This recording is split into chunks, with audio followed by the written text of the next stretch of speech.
नमन करते हुए इस देश की प्रथम महिला शिक्षिका सावित्रीबाई फुले के चरणों में नमन करते हुए और मनुवाद की रीढ़ की हड्डी को तोड़ने वाले पेरियार साहब के चरणों में नमन करते हुए हम सबको हमारे हाथ में कलम थमाने वाले नारी मुक्तिदाता बाबा साहब के चरणों में नमन करते हुए और बहुजनों को एक माला में पिरोने वाले गूंगे बहरों को एक माला में पिरोने वाले मान्यवर काशीराम साहब के चरणों में नमन करते हुए तमाम संत महापुरुष जिन्होंने हमारे लिए इस देश के अंदर समानता की लड़ाई लड़ी, उन सभी महापुरुषों के चरणों में नमन करते हुए यहाँ बैठे पूर्व विधायक योगेश वर्मा जी, वर्तमान विधायक अतुल प्रधान जी, समाजवादी पार्टी के जिलाध्यक्ष विपिन चौधरी जी, सम्मुख बैठे हमारे जो है हिमांशु सिद्धार्थ जी, पूर्व मंत्री मुकेश सिद्धार्थ जी, तो तमाम वो लोग जिनका मैं नाम नहीं जानता उनसे क्षमा याचना करते हुए सभी को मेरा जय भीम नमो थाय। साथियों, सभी ने अपनी बात रखी। यहाँ कोई जाति धर्म की कोई बात नहीं हुई, ना जाति धर्म से किसी का लेना। ये दलित पंचायत भी नहीं है, ये भी सुन लीजिए। यहाँ सब समाज के लोग बैठे हैं, सब पंचायत है, सब समाज की पंचायत है। ये किसी दलित समाज की पंचायत नहीं है। हम उस समाज से आते हैं जिनके चिराग भी हवाई जलाती है। इसलिए कीर्ति भाई ने कहा कि अगर कोई साथ नहीं देगा तो 19 घंटे में हम उसका जो है रिजल्ट दे देंगे। मैं हिंसा में विश्वास नहीं करता हूं, लेकिन एक बात मैं साफ कहता हूं कि अब आपको बैलेट, बुलेट और संविधान की जरूरत है। अत्याचार बहुत हो गया। 280 महिलाएं इस भारत में रोज उठाई जाती हैं और सबसे ज्यादा दलित पिछड़ों की महिलाएं होती है, जो पता नहीं चलता है। इसलिए कहता हूं बैलेट के साथ बुलेट भी आपको तैयार करनी पड़ेगी।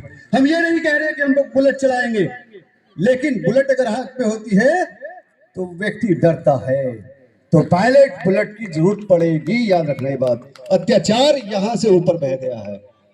और मैं उन लोगों से भी कहना चाहता हूं जो लोग अपने यहां बीजेपी का झंडा लगाते हैं।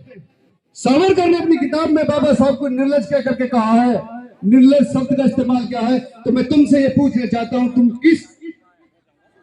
किस बात को सोच करके आरएसएस के लोगों के साथ खड़े होते हो? किस बात को सोच करके, जब आपको बाबा साहब का अपमान नहीं जो देखा जाता, किस बात को सोच करके आरएसएस के साथ खड़े हो? किस बात को सोच करके बीजेपी का झंडा अपने घरों पे लगाते हो? मैंने तो 123 इसी विधानसभा में, दक्षिण विधानसभा में 123 बूथ अध्यक्ष अभी से खड़े कर दिए हैं। मैं बैलेट से गिराऊंगा, यहाँ बैलेट से। बीजेपी को हम बैलेट से गिराएंगे 2024 से। तो जितने लोग यहाँ बैठे, जिस विधानसभा के, जिस गांव के, अपने यहाँ बूथ अध्यक्ष अभी से तैयार कर लो। किसी राजनीतिक दल पे तुम्हें विश्वास नहीं करना। ये समस्या हमारी है, इसका समाधान भी हमें सोचना है। ये समाधान भी इसका हमें करना, क्योंकि राजनीतिक दल अपनी राजनीति के हिसाब से चलते हैं। अगर ये समस्याएं हमारी हैं तो इस समस्या का समाधान भी हमें निकालना है। हिंदुत्व बनाम हिंदुत्व की लड़ाई में हमेशा हार हो गए। हिंदुत्व बनाम हिंदुत्व की लड़ाई में आप 5 राज्य हार गए। हिंदुत्व बनाम हिंदुत्व में उत्तर प्रदेश में भी चलता है। हमारा हिंदुत्व बनाम हिंदुत्व की लड़ाई में हमारा फायदा नहीं है। हम हिंदू राष्ट्र के खिलाफ खड़े हैं। बाबा साहब हिंदू राष्ट्र के खिलाफ खड़े थे, तो हम भी बाबा साहब के साथ हिंदू राष्ट्र के खिलाफ खड़े होंगे। अगर कोई राजनीतिक दल हिंदुत्व को उठाएगा अपने कंधों पर, उसका भी विरोध करेंगे। ये समस्या हमारी है, इसका समाधान हम खोजेंगे। इसलिए साथियों, सभी लोगों ने अपनी बात कही।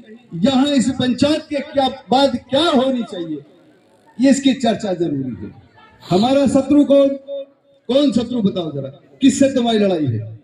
किससे लड़ाई है तुम्हारी, बताओ जरा। शत्रु कौन है तुम्हारा? तो 2 चीज आपको देखनी, शत्रु कौन, लड़ाई किससे है। सोमेंद्र तोमर कुछ नहीं है तुम्हारे सामने, प्यादा है, हथियार है। वो आरएसएस का हथियार है। जब चाहो जब घसीट लो तुम उसे। तुम्हारी लड़ाई सोमेंद्र से नहीं, तुम्हारी लड़ाई आरएसएस से। इसलिए अपनी दिशा ठीक रखना, अपनी एनर्जी ठीक रखना। अगर आप आरएसएस के खिलाफ लड़ोगे तो सोमेंद्र जैसे तो कितने लोगों को भगा के ले जाओगे आप। इसलिए आप अपनी लड़ाई की दिशा ठीक रखो। आप व्यक्ति के खिलाफ हमारी लड़ाई नहीं है।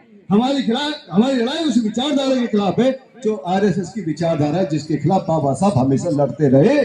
40 साल के अथक प्रयास के बाद भी आपको जो है बाबा साहब का जो 40 साल का अथक प्रयास था, उसके बावजूद भी आपको एक महापुरुष की जरूरत पड़ती है।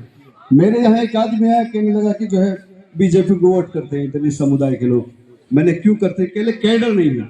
अरे तुम्हें हर 10 साल पे महबूब की बलि की जरूरत पड़ती है। तुम्हें शर्म आनी चाहिए सबको। तुम आरएसएस के लोगों के साथ घूमते हो, तुम बीजेपी के लोगों के साथ घूमते हो। 40 साल का अथक प्रयास जो बाबा साहब का था उसको तुम भूल गए हो। इसलिए तुम्हारी लड़ाई इसी सोमेंदर एक से नहीं है, हजारों सोमेंदर पैदा कर रखे हैं उन्होंने। तो तुम्हारी लड़ाई विचारधारा के खिलाफ है, आरएसएस के खिलाफ हमेशा खड़े रहना। इसी के साथ साथियों, मेरी कोई वाणी में जो है त्रुटि हो गई, जो मैं सभी से क्षमा याचना चाहता हूँ। जय भीम।